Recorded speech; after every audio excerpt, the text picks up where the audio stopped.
Hello, federal viewers. Today we are discussing the critical issue of rising suicides among resident doctors in India. We have with us Dr. Anshita Chhabra, the National Mental Health Secretary of the United Doctors Front, joining us to discuss this important issue. Thank you, Dr. Anshita, for joining us.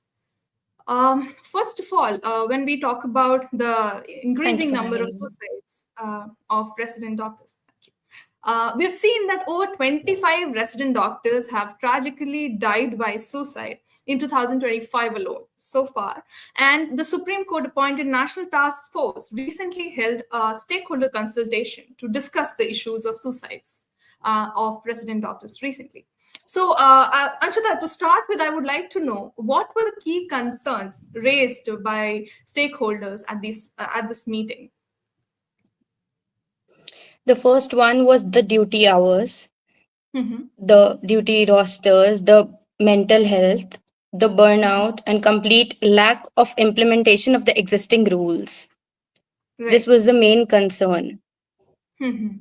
So when we talk about the duty hours, what is the what is the factor that should be in place? What is the regulation that should be in place when we talk about the work environment and duty hours? But what is actually in practice? So, in the early 1990s, growing Mm-hmm. concern of inhuman working hours and fatigue-related errors, there was a rule, a directive was released on 5th June 1992 by the Ministry of Health and Family Welfare. It was Mm-hmm. meant to standardize the training, service condition, and duty hours of resident doctors across India. Right. It mentioned that 48 hours a week and not more than 12 hours at a stretch of Right. duty hours. Hmm. So there has been more than 30 years since that directive had released, but there is no proper implementation of that rule. Right. So what is the duty hour that usually doctors see? What are they subjected to? I've heard that there are 36 24 to hours of. 36 hours. Hmm. I mean that's quite a long duty shift. So also talking about how this impacts their overall health and mental health. And also keeping in mind the toxic work environments that have been highlighted in multiple cases. How do you think all this contributes to the cases of suicides? So the resident doctors are under immense pressure. Several Mm-hmm. systemic issues are harming the mental health of resident doctors. First is the Mm-hmm. duty hours, they are extremely long. They have Mm-hmm. to work for more than 36 hours at a stretch. Mm-hmm. Second is the toxic work environment.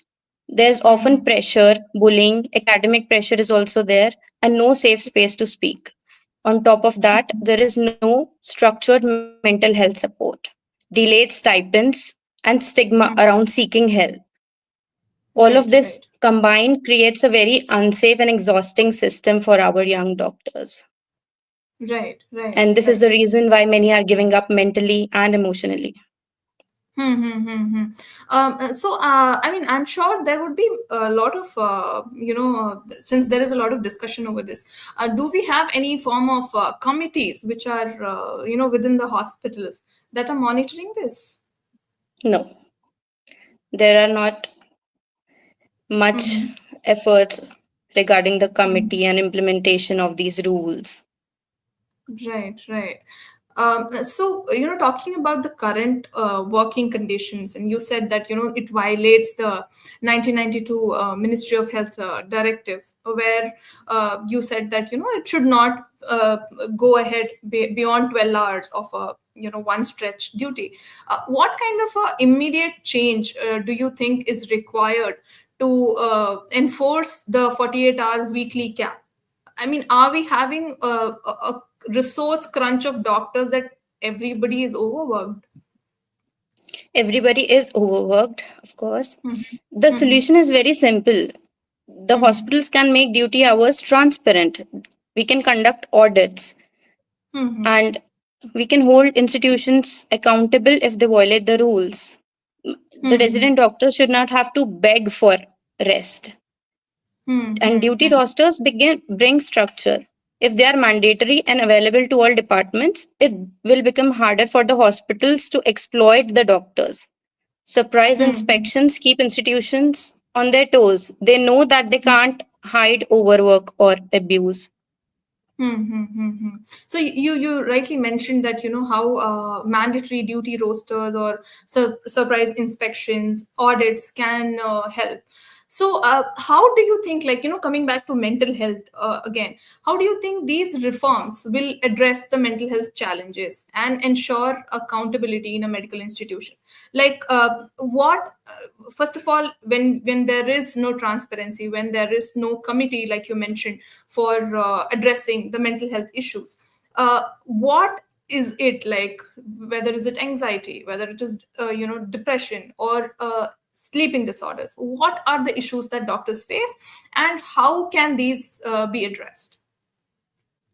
So it is not possible to work for 36 hours at a stretch. True. They are not given proper meals. They are not even given breaks to have their meals.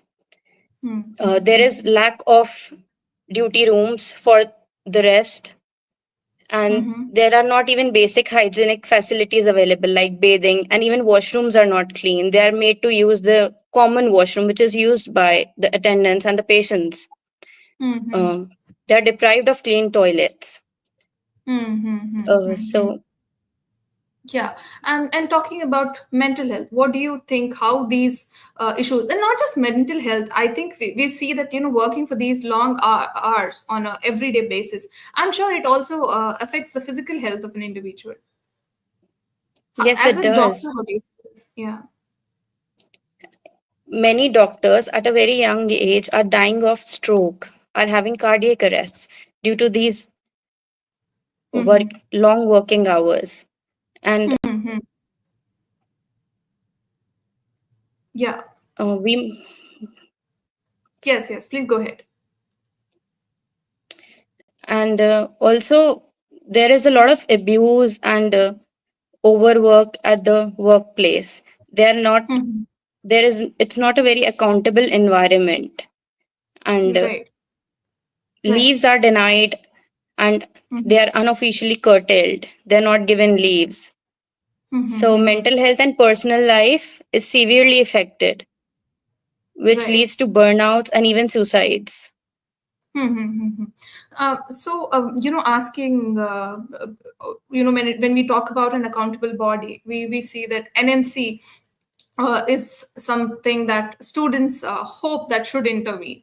So, what is expected from NMC as an intervention in this particular case?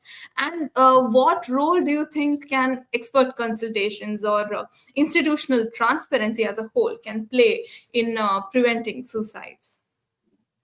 So the National Medical Commission must act immediately. We expect them to ensure strict monitoring of work hours, mental Mm-hmm. health support cells in all the medical colleges, and real Mm-hmm. time grievance redressal systems. Mm-hmm. Expert Right. mental health consultations should be made regular and stigma free. Annual parent Mm-hmm. meetings should be held to discuss duty hours, mental health, and ensure emotional support for the resident doctors. Mm-hmm. Transparency through published reports and open audits. It will help Right. prevent institutions from hiding abuse and neglect. So these aren't luxuries, these are just basic life-saving steps. Right, right. Anshita, I see that when we talk about mental health concerns of doctors, now their daily interaction is with the public, with the patients like me and others. So, how do you think the support of the public also is very important for systemic reforms to protect these resident doctors who are already suffering, with a lot of mental load that's already there on them? The public plays a very powerful role. When patients Right. and families raise their voices, systems respond faster. We need people to Right. demand better working conditions for doctors, because a Mhm. doctor who's rested and mentally healthy gives safer and better care. Oh, that's When very true. visit a medical college, Please show empathy while interacting with the resident doctor there, because it is possible that they haven't slept for over 36 hours, haven't had a proper meal all day. They lack access to basic hygiene facilities and even deprived of clean toilets. So, Mm-hmm. just a request to support the doctors and speak up when you see injustice, because we are humans too, we are not machines. Right, right. Thank you, Anshita, for pointing that out. I'm sure people watching this would definitely like to understand, would understand more of from the point of view of doctors. One thing I just wanted to understand that we have already raised these issues, and doctors have already come front, and they have tried to talk about the long duty hours, or the toxic work environment, or the safety of doctors. Is there something which is lagging, that we are not having a proper system so far? Why do you think there is a need for an urgent action?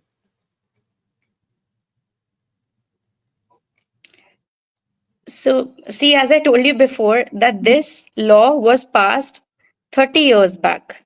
Until Right. now, it has not been implemented.